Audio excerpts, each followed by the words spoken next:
अस्सलाम वालेकुम नाजरीन, मैं हूं मोहम्मद बसर। नाजरीन, आज मुल्तान में एक इंतहाई अफसोसनाक वाक़या पेश आया है।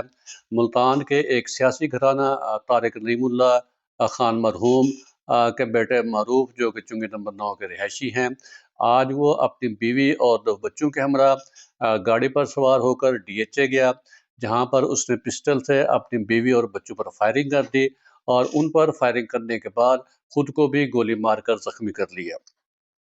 फायरिंग से उसके दोनों बेटे, एक की उम्र 5 साल थी और एक की उम्र 3 साल थी, दोनों मौके पर जान भाग हो गए, जबकि फायरिंग से मरूफ खुद और उसकी बीवी इकरा शदीद जख्मी हो गए। उन्हें फौरी तौर पर तिब्बी इमदाद देने के बाद निश्चित अस्पताल मुंतकिल किया गया, जहां पर दोनों की डेथ हो गई। इस तरह इस अफसोसनाक वाक़े में एक ही ख़ानदान के 4 अफराद जान भाग हो गए हैं। पुलिस इस वाक़े की तफ्तीश कर रही है कि ये वाक़या क्यों पेश आया, मरूफ ने अपनी बीवी और बच्चों को कत्ल क्यों किया और ख़ुदकुशी क्यों की।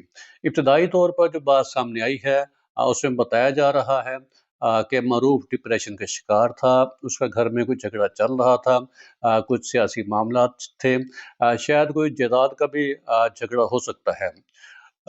मरूफ के बारे में आपको बताता चलूँ कि ये एक MPA शायद महमूद खान साबका MPA हैं, उनके भतीजे हैं और मरूफ के वालिद तारिक नईमुल्लाह मरूफ मुल्तान की एक मरूफ सियासी शख्सियत है, जिनका कुछ अर्सा कबल इंतकाल हो गया था।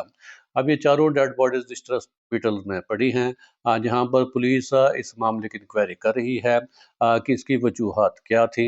जैसी इसकी वजूहात सामने आएंगी, नाज़रीन, इसके बारे में मैं आपको आगाह करूँगा। अब तक के लिए इतना ही, इजाज़त दीजिए। अल्लाह हाफिज़।